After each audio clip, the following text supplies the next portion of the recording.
सचिव सहकारिता Shri Gyanesh Kumar ji, Shri Vijay Kumar ji, Shri Manoj Mittal MD CEO IFCI Limited, Shrimati P Lakshmi MD SDMS और आज इस कार्यक्रम में उपस्थित सहकारिता विभाग के सभी अधिकारी कर्मचारी गण और कुछ प्रतिनिधि जिनको सालों से सहारा ग्रुप की ये 4 क्रेडिट सोसाइटियों में जिनकी राशि लंबित हो गई है, स्थगित हो गई, आप सभी का आज के कार्यक्रम में मैं हृदय से स्वागत करता हूं।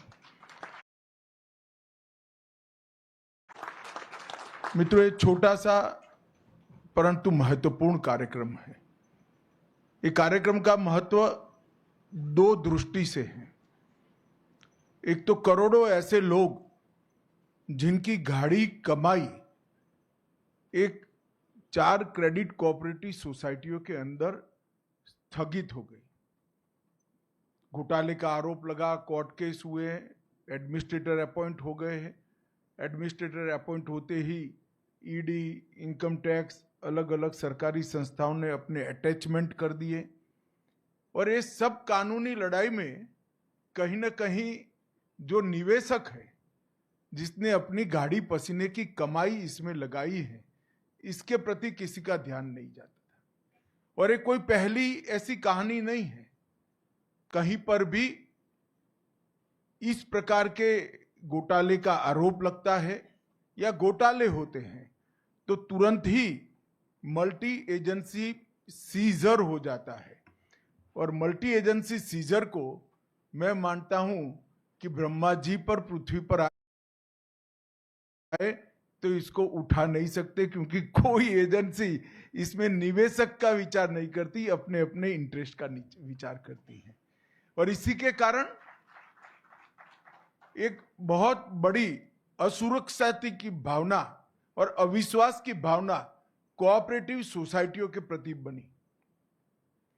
जब मोदी जी ने एक निर्णय लिया कि इस देश में 70 करोड़ लोग ऐसे हैं जिनके पास पूंजी नहीं है, 70 करोड़ लोगों का ऐसा समूह जिनके पास पूंजी नहीं है, परंतु वो देश के विकास को कंट्रीब्यूट करना चाहता है, देश के विकास में अपना योगदान करना चाहता है, तो कैसे करे?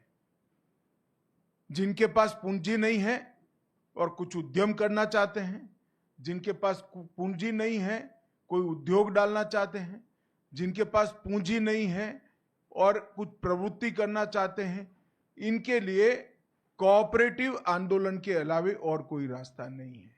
क्योंकि सहकारिता आंदोलन ही एकमात्र आंदोलन है कि जिसमें छोटी छोटी पूंजी का कुल योग बनाकर ढेर सारे लोगों को मिलाकर एक बड़ी पूंजी की निर्मित कर एक बड़ी चीज को साकार किया जा सकता है।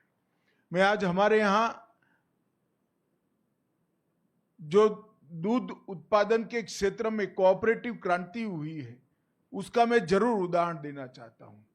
सिर्फ गुजरात में 36 लाख बहनें हर रोज दूध का उत्पादन करती हैं और दूध का उत्पादन कर प्रोसेस कर इसको देश भर में और दुनिया भर में पहुंचाया जाता है।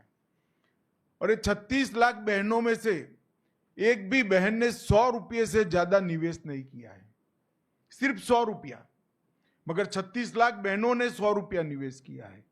उसमें से अमूल बना और आज वो बहनों की सालाना इनकम 60,000 करोड़ रुपया है। कोई कल्पना नहीं कर सकता कि 100 रुपये के निवेश से और 100 रुपये वाली 36 लाख महिलाओं, जिसमें से ज्यादातर ऐसे पास भी नहीं है, वो इकट्ठा होती हैं, कोऑपरेटिव सोसाइटीज बनाती हैं, फिर जिला कोऑपरेटिव यूनियन बनते हैं, फिर फेडरेशन बनता है और अंत इसका ये आता है कि देश भर में दूध की कमी को वो महिलाएं समाप्त करती हैं और इसके साथ साथ 60,000 रुपये का इनकम सालाना वो करते हैं। अब इससे बड़ा कोई उदाहरण नहीं होता। और इसके आधार पर देश भर में कई सारे कोऑपरेटिव डेयरी के मॉडल बने हैं। अलग अलग राज्यों में, कर्नाटक में बना, मध्य प्रदेश में बना, मुंबई महाराष्ट्र में बना, पटना में बना, बिहार में बना, और सफल मॉडल हुए।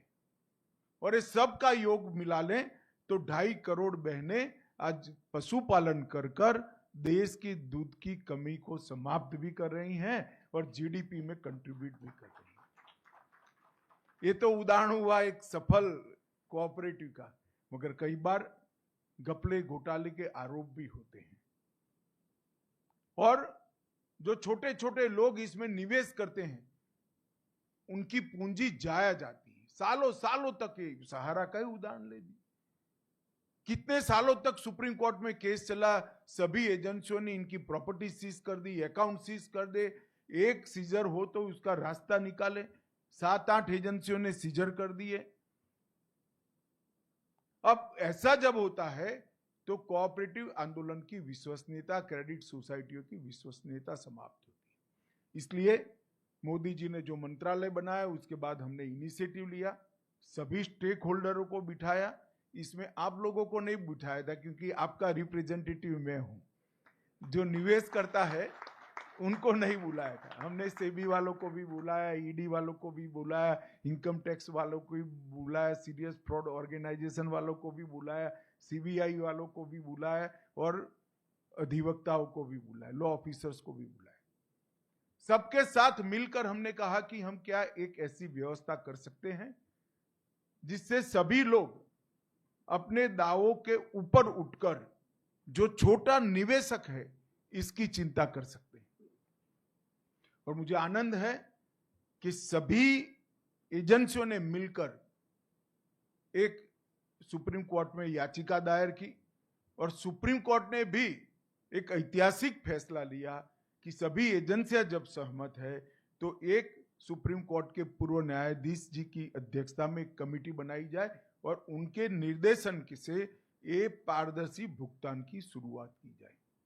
और ट्रायल बेस पर आज ये पारदर्शी भुगतान की शुरुआत 5,000 करोड़ रुपए से कर रहे हैं हम। ये 5,000 करोड़ रुपया निवेशकों को वापस लौटाने की शुरुआत होगी। और ये 5,000 करोड़ रुपया जब पूरा वापस हो जाएगा, हम फिर से सुप्रीम कोर्ट के सामने जाएंगे और कहेंगे कि इतने निवेशक बचे हैं और बाकी का भुगतान भी करें।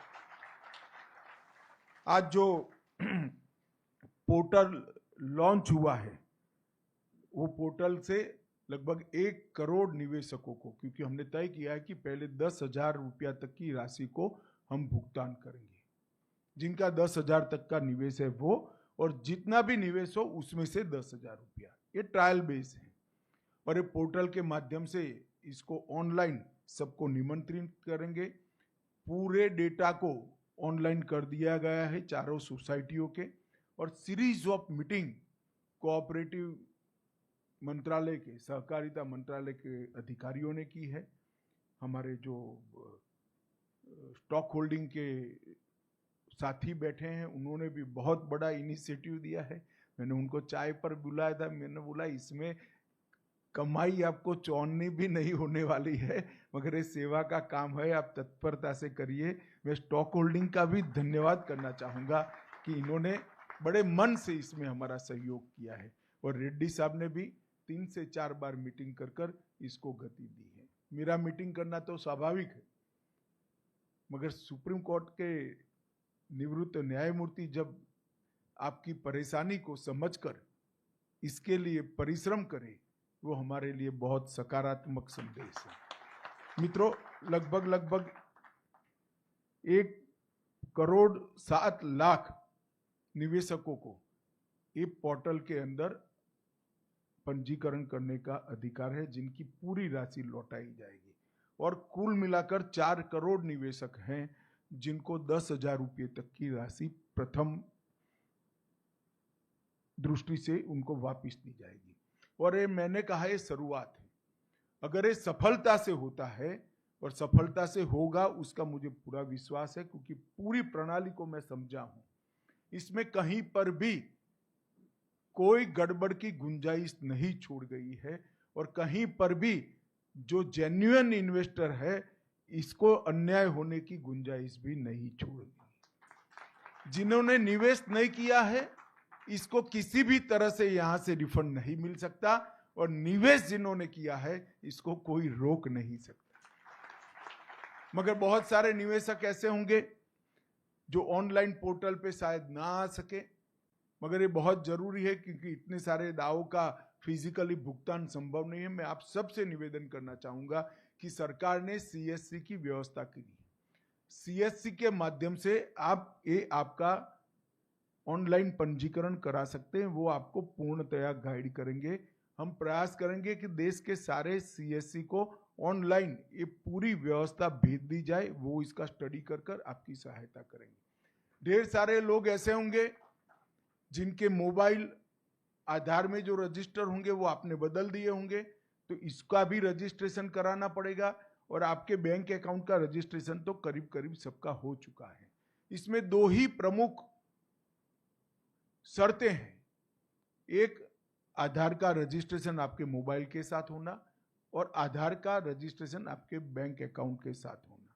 ये दो जुड़ाव है तो सिर्फ आपको रिसीट का वर्णन ऑनलाइन भेज देना है और एक फॉर्म डाउनलोड कर सिग्नेचर कर फिर से वापस ऑनलाइन भेज देना है आपके पास। मैं आपको विश्वास दिलाता हूं कि 45 दिन के अंदर पैसा आपके बैंक अकाउंट में जमा हो जाएगा, इसमें आप जरा भी चिंता मत करें। मित्रों, एक बहुत बड़ी शुरुआत है।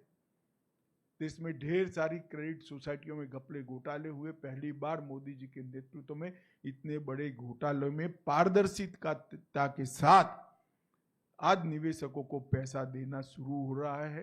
ये बहुत बड़ी उपलब्धि है जिसका मुझे कम से कम बहुत संतोष है और आनंद है कि आज करोड़ों लोगों को अपनी गाढ़ी कमाई के पैसे, गाढ़े पसीने की कमाई के पैसे वापस मिलने की शुरुआत होगी। और मैं आशा करता हूं कि 10,000 से 15,000, 15,000 से 20,000 लगभग छोटे निवेशकों को गिन ले तो 30,000 तक के निवेशक ले लेते हैं हम, तो लगभग 2.5 करोड़ लोगों को अपना पैसा वापस मिलेगा। ये बहुत बड़ी उपलब्धि है। आज मैं फिर से एक बार न्यायमूर्ति सुभाष रेड्डी जी, स्टॉक होल्डिंग के सारे हमारे अधिकारी हैं जिसने इसमें बहुत मेहनत की है, ये सभी का सहकारिता मंत्रालय की ओर से और आप सभी की ओर से हृदय से धन्यवाद करता हूं। और सहारा ग्रुप कोऑपरेटिव सोसाइटी के करोड़ों निवेशकों को भी आज मैं बहुत बहुत बधाई देना चाहता हूं कि एक रास्ता प्रशस्त हो गया है जिससे आपका पैसा वापस आएगा और आपके उपयोग में आएगा। आप सभी को बहुत बहुत बधाई और धन्यवाद।